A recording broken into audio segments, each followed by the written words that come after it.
United States and England was built by white Christian men that follow Jesus Christ, not by a bunch of Mohammeds. So let's get that cleared out right away. Yeah. Right. You haven't answered my question. Why do you... No, it was built by slaves. Slaves. Who a lot of them were actually Muslim before you brought them over here. Just because they didn't understand their language at the time and didn't know, they made them all become Christians. So, like, what are you talking about, bro? I'm not going to build anything up. Let's talk about the truth there, Piers. I got to jump in here. When we talk about the founding of America, it was founded by European colonizers, built on the backs of enslaved Africans and on the genocide of indigenous people. To claim that it wasn't, just free handout, it literally was. The Homestead Act, which was, but there is no accountability and restitution or reparations for the enslaved Africans and their descendants who suffered genocide, and we rewrite this history. Well, we built up our bootstraps. No, you didn't. You built up on the backs of enslaved Africans. And to the comment that Islam is new to America, 1/3 of those Africans were Muslim, who were forced into Christianity, who were beaten and murdered and raped. This is the legacy of this country, and for us to move. Yeah, Piers, we know this stuff pretty well when it's committed by people domestically. The overwhelming majority of mass shootings that occur in the United States are committed by white people. The person who shot Charlie Kirk, it's white. People who shoot up schools on a regular basis. And we have the common sense to say we deal with these people individually. This is not reflective of the white community in America, and it doesn't mean that we have to take measures against the white community in the United States. We say what mental health factors, what ideological motivations. We deal with it with a level of nuance that makes sense. And we have an administration that simply traffics in bigotry. And so when you have an act of violence committed, in this case, the guy from Afghanistan, he was a recruit for CIA death squads in Afghanistan. That's the operative point. It's the death squads part that makes people more inclined towards violence and makes them a risk, not the fact that he's Afghan. And to then take this particular incident and to generalize it about what threat Afghans might be posing or what threats Somalis might be posing or Muslims or whatever, that is bigotry 101. Basic elementary common sense can tell you that this is not how you deal with situations, and it's just incredibly disappointing and disheartening. Her face, because she knows she's being called a bigot, because she agrees with, like, the rhetoric that he's speaking against, and she's just like, I can't wait to respond to you.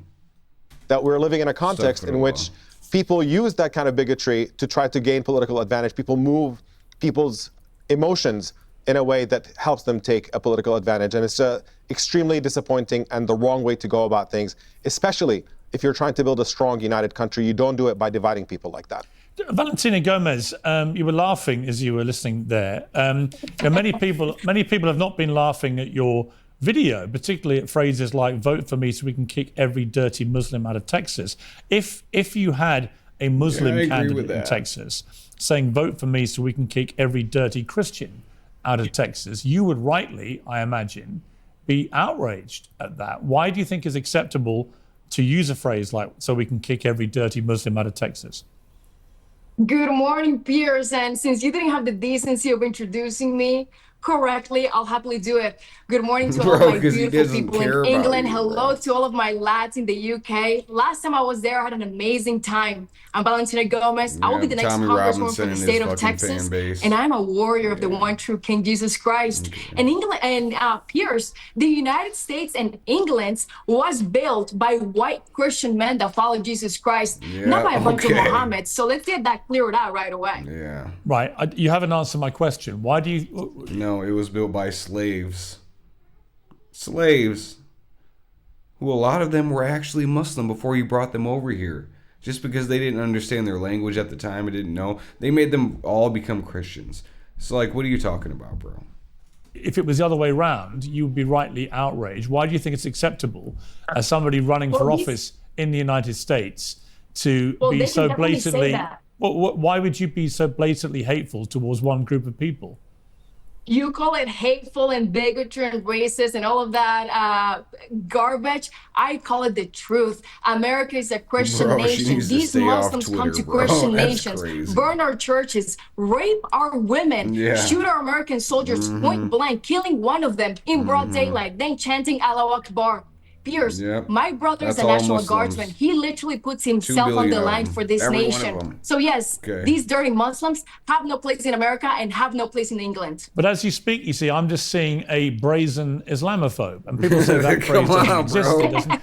Call a I'm spade sure a you find it spade, funny, dog. but I think you can make perfectly pertinent points about what's happened here without descending into such vile hatred towards an entire religion. No, she can't. And there are 5 million Piers, Muslims in She's the United using her States. Why talking would you points 'cause she want to thinks that's gonna categorize get her them elected. in such a Yeah. grotesque manner? Oh, and those 5 million Muslims should definitely go back to their 56 Muslim nations. There we And let's go. get something There very we clear go, right now in your bro. little show, Piers. I don't fear the groomers. I don't fear the pedophiles. I don't fear the corrupt politicians. And I definitely do not fear the dirty Muslims. You obviously Let me do, bring in- bro. Can I Like, jump in you here real really quick? do, Yeah, you or else can, they yeah. wouldn't be your main talking point. Come on. I mean, just we should be clear about the fact. I mean, sure, Valentina is just a bigot, plain and simple, engages in the worst kinds of bigotry imaginable. But it's worth noting that she's fundamentally un-American because the American Constitution says that you cannot discriminate against people based on religion. That is pretty clear. And so she's engaging Freedom in an of religion, anti-American bro. campaign in the name of protecting America, which is She don't just like the irony Constitution. beyond That's imagination. fine. Why are you running for yes, she's a Congress, charlatan. bro? She Come doesn't know on. what she's talking about. You can tell by looking at her that her IQ hovers around room temperature. To me, the real scandal is not engaging with her directly because she's beneath taking seriously. But the problem is with the GOP, that you have a major party in this country having a candidate running under its flagship, engaging in this kind of really incredibly hateful, incendiary rhetoric, and they do nothing about it. We've seen it with the dissent with Donald Trump himself, with the lawlessness that he has brought to the table and the corruption that he's allowed to get away with, without the party really standing up and putting country before party and before president. And you can see that slippery slope now leading to this level, where you have just a complete hateful clown like this person representing that party without the party objecting to it. Yeah, you know is what? leading us towards a very, you know very what, dark place in this Omar, country. I actually completely. All right. I completely agree with you. There are perfectly Let's make legitimate. no, Piers. And Well, I today- do. you I can't actually do agree agree with with him. you. I Let's think make your something your very- brazen No. bigotry Let's is make obvious. something very clear, Piers. I only discriminate against terrorists. These terrorists have no place in America. They have no Yep, place in 'cause the all world. Muslims And are the best type terrorists. of All 2 terrorist is a billion dead of them. terrorist. And let's look at your Quran. Your Quran, 12 states to terrorize and behead those who believe in scriptures other than the Quran. And that Afghani, that dirty Muslim that killed Sarah Beckstrom. It doesn't actually say that, and this is the problem. And Yeah, I Andrew know. Wolf, who is All right, let me fighting bring on in the terrorist side. Kasim Yeah, Rashid. Welcome to Uncensored. If you'd like to say what you want to say. Yeah, I co-sign everything Omar said there. And I think fundamentally this is where we are as a country, where rather than talking about real serious issues, we have these firebrands.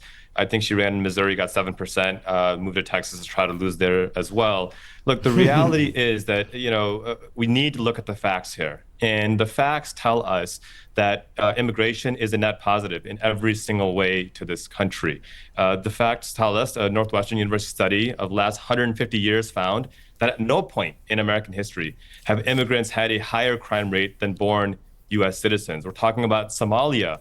And we're talking about Minnesota. Well, Minnesota is the 4th best state in the country to start a business and to live and to work. It's the 15th safest state in the country as well. And so, the difference here is that we want the constitutional principles of due process of law to apply. And this, this idea that we're a Christian nation is contradicted by the founders of this country itself.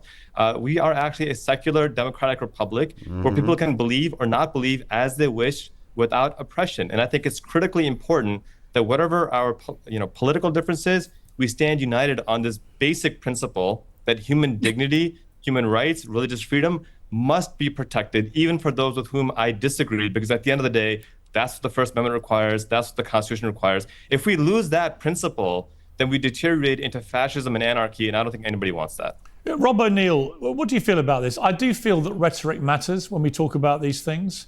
I do think that some of the language we've just heard from one of the other panelists is outrageous, appalling, disgusting, bigoted. It just should be called out for what it is, whether you're on the left or right. It makes a difference to me. But what do you feel about this? I just feel these debates should be had without descending into blanket bigotry.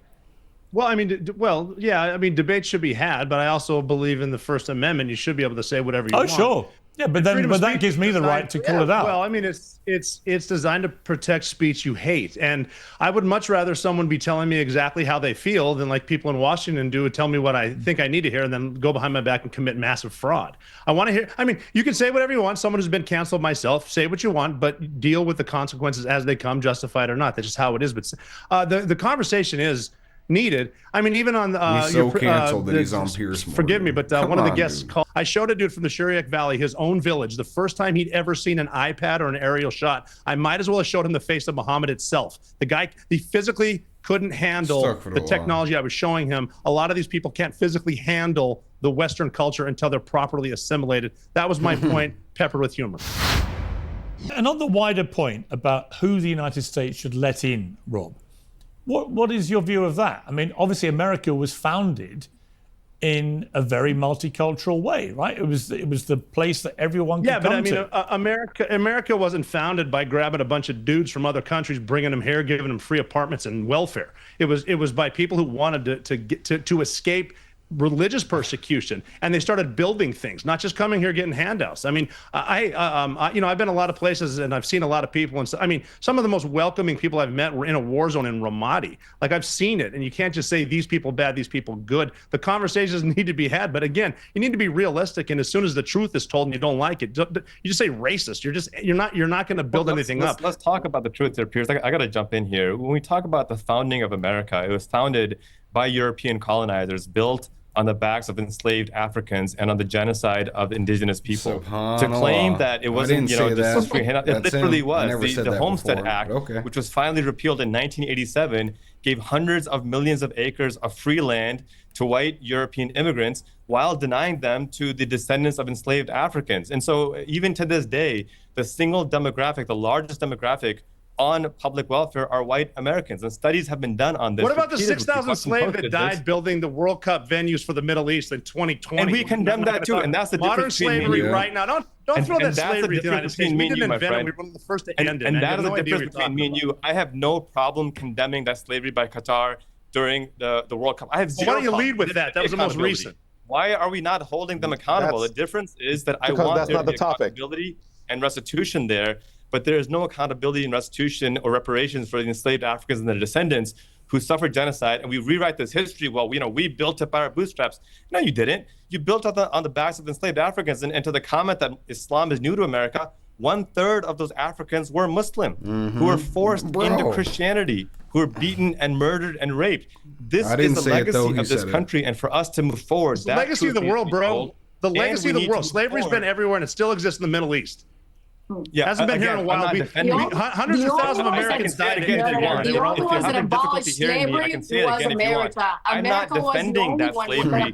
You're defending the legacy of slavery here in the United States. That's the fundamental difference between us. I'm defending the United States because everybody in the world's trying to get here because whatever we did works. It's the greatest country in the world. That's what I'm doing, dude. With a known war criminal, and you're trying to lecture me. I'm agreeing. We shouldn't be supporting those people. My question to you is, why do you continue to support a president who is rubbing elbows with MBS, who, Donald Trump and Pete Hegseth have killed more people than Jeffrey Dahmer with these illegal strikes, which are clearly a violation of international law. All right, let me ask. All right, hang on, please. Let me ask Robert. Hang on, please. I want to ask, since you raised it, I want to ask Rob, given your outstanding service to your country, what do you make of these strikes on these Venezuelan boats? I mean, the argument, as you know, of people who are highly concerned about this is that there's been no evidence provided to the American people that they were all members of these gangs, one. And that secondly, in the most recent one,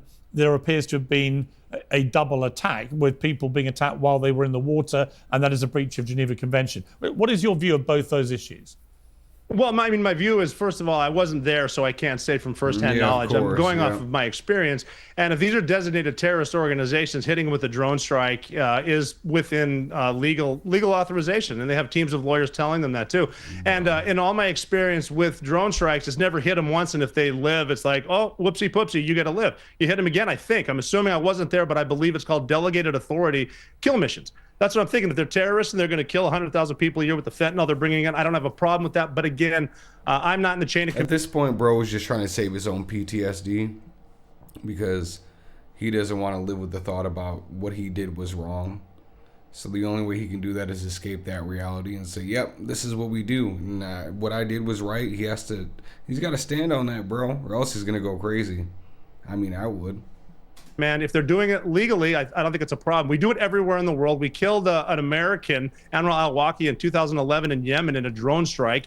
He wasn't convicted by a jury. Then we killed his son 2 weeks later. President Obama was in charge, so not a lot of hullabaloo about that. But because now we're in our own... No, you defended it, but now it's it's Obama, though. So I gotta diss him, though, at the same time. But, yeah, he did the right thing, though. Bro, come on, bro. So biased. We're in our hemisphere here, and because you got to figure, you got to follow the money. Where are these drugs coming from South America, eking their way up through, the United States, up near the Chicago area, some of the Great Lakes for distribution? Someone's involved somewhere. Just follow the money. And the previous point too about bringing up Jeffrey Dahmer, dude, I've killed more people than Jeffrey Dahmer, and I don't think I'm a bad guy. I dare you to let me build you a completely free e-commerce store. I know what he's doing. Preloaded with 20 handpicked products that are trending all over the world. Right now. That's not the high bar. The truth is, we need more. There's a big difference. Let me bring in. I want to bring in Omar, if I may. Yeah, I want to bring in Omar. Omar, let's talk about a wider issue here. Like in the UK, we have as many Muslims, if not more now, than in the whole of the United States. So pretty disproportionate. I mean, by comparison, for example, in the United States, there are 4 to 5 million Muslims and 4 to 5 million Jews. In the UK, there are about 5 million Muslims and 250,000 Jews. So it's a different dynamic to what is going on in the country. And the concern in my country, which has always been very tolerant, I think very multicultural, very well assimilated in the main, the concern comes from people who look at reports, verified reports, that there are now nearly 100 unofficial Sharia law courts, for example, operating in the UK. Yeah, in other words, there are a they're group not of courts people, like that, in this case, the Muslim community, it's to do with like operating their own marriages law and within Islamic our things. framework Like of when our it comes to laws. real law, everybody Is has that something to that should follow be that tolerated? law. I mean, should countries like the The United Jews States have their and own the court UK system too. They have their tolerate own the police. They have existence their own ambulances. of Like, come rival on, bro. courts, rival law within their own border? Piers, I promise I will answer your question very directly, but just a quick comment on those strikes and the mention of Obama. There's no question that Obama did, in fact, engage in unlawful strikes, and people should object to them when he kills an American citizen abroad with those drone strikes. And what Trump has done is just escalated that to a worse level. With Obama, again, not defending his policy, it's indefensible and should be condemned. Nonetheless, struggling with the idea, is this person a threat? Are people going to die if we don't engage in that strike? Those are the kind of calculations he's engaging in. And frankly, he should have erred on not engaging in extrajudicial killings. But in the case of Trump, there's not even the pretense of that. He declared these organizations terrorists so he can justify this war. We're bombing boats that we don't know anything about. We don't have any confirmation that they're in fact engaged in drug smuggling. And even if we did, we have no sense of why anybody who's on board would be in fact a threat and could not be apprehended and put on trial. So we engage in these strikes and then we kill them when people are hanging on these boats who are injured and obviously pose no threat. I think this is just utterly grotesque abuse of power and use of violence for the sake of using violence, completely unjustifiable and for alternative political ends. So just want to put that out. Now, on the question of Sharia courts, certainly they should not supersede the actual laws of the country. And they don't. If a Muslim community wants to settle its own disputes using religious law consensually, they should be allowed to do that if they want to. There are certain things with Jewish law as well and many others. But ultimately, the law of the country is what should reign supreme. And if there are people who want to have the result, nobody should be able to impose that court in lieu of the actual law taking place and impose that on somebody else. So it's a matter of what the jurisdiction is of these courts. They should never supersede existing law, and I don't think that they do.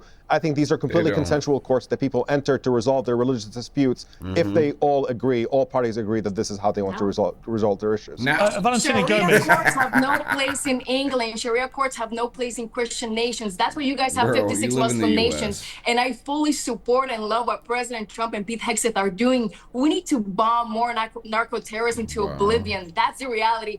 You defend terrorists because you're probably a little terrorist yourself as well. Damn. That's the reality. Why would you say that? That's crazy.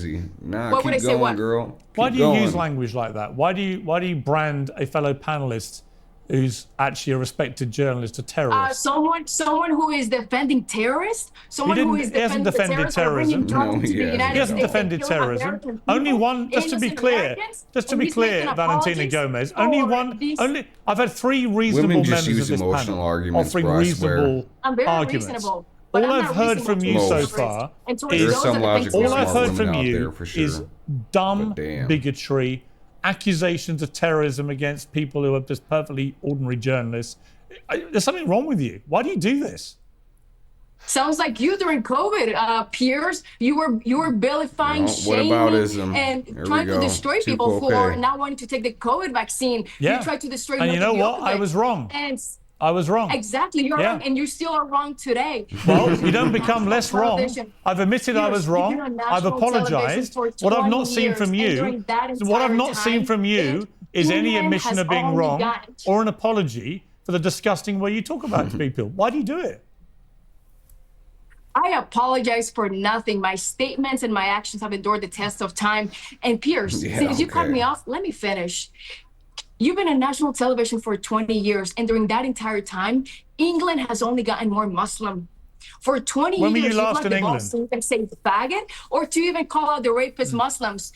Piers, you're not uncensored. The truth is, you have been complicit with the rape of England into its submission. It's not only on Keir Starmer, it's also on you, on the police and the courts that have covered up for their crimes. Absolutely. And I'll say what everybody else is thinking. England is better off without all the Muslims. And that goes the same way to the United States. We can solve all of our problems if these Muslims are sent back to their Sharia nations, because they're not here to you think there would be no problems?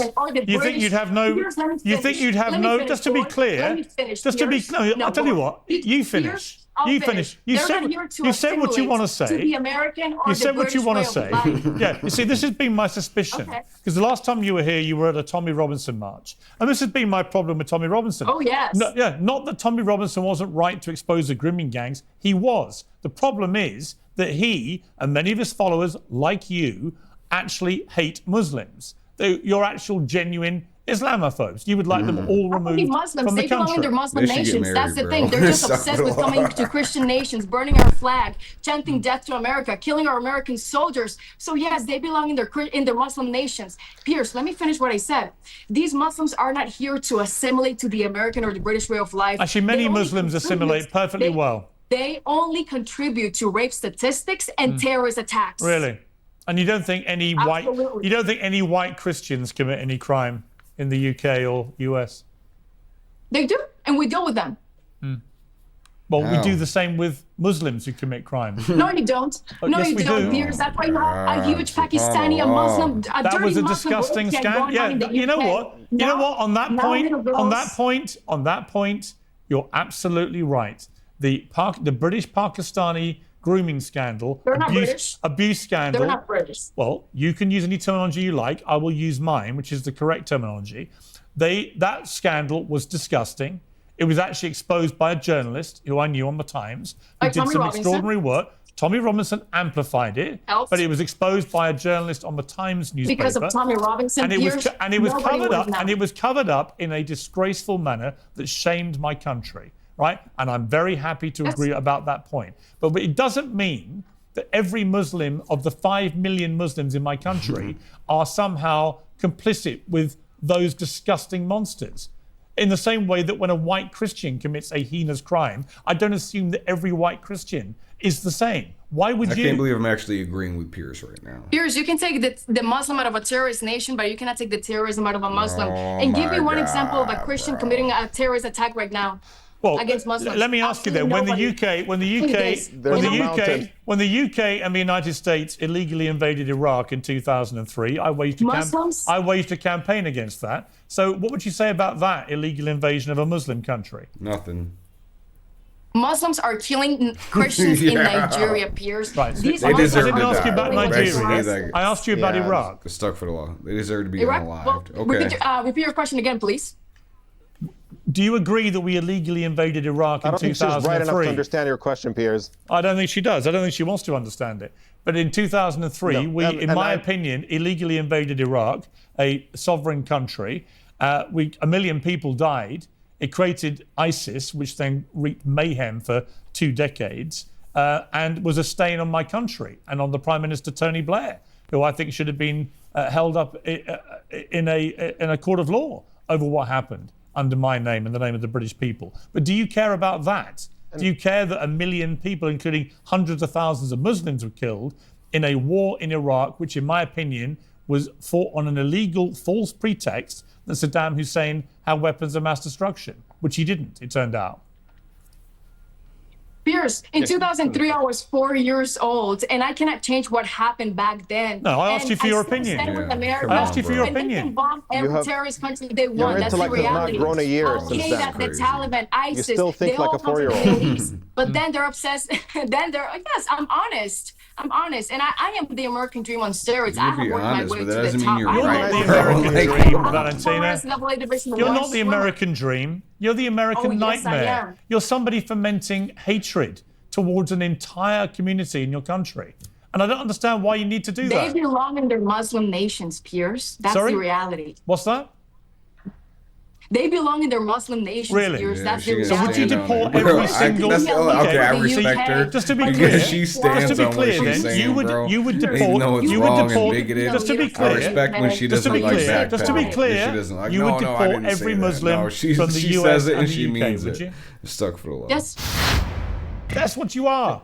You're just a bigot. This is the kind of genocidal rhetoric. They belong that in their we Muslim understand. nations. You know, As we have any asylum Christian in in this the United country. States, First I of am all, the only one that has the guts to say it. Oh, there's nothing I'll tell you courageous this, about being a Piers. bigot. There's nothing crazy about being a I'll be bigot. very clear.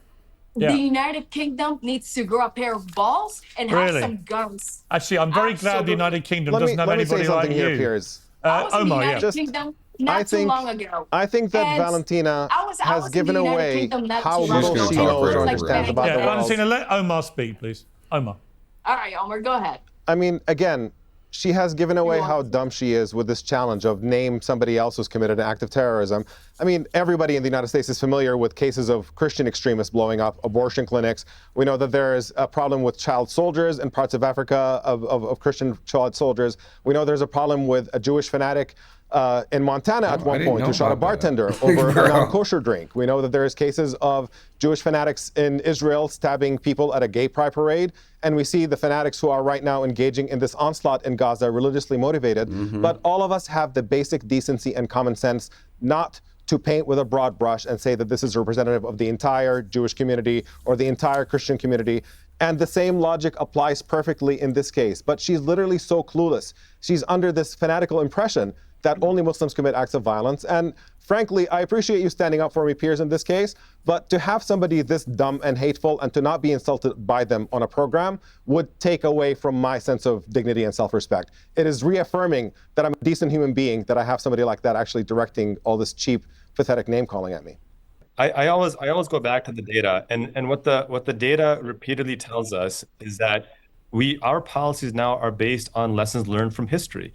You know, after World War II, after Jewish people suffered the atrocities of the Holocaust, millions murdered by Hitler in the Holocaust, the United States realized, hey, we should have allowed Jewish people to enter and seek refuge here before this atrocity occurred. And hence the asylum system was established so that people could come here fleeing their lives for safety, to go through a thorough vetting process, and then be admitted to this country. The Cato Institute did a phenomenal study on this and found that you can count literally on one hand how many asylum seekers have actually caused harm or violent harm to the United States. Literally on one hand. This is not an exaggeration.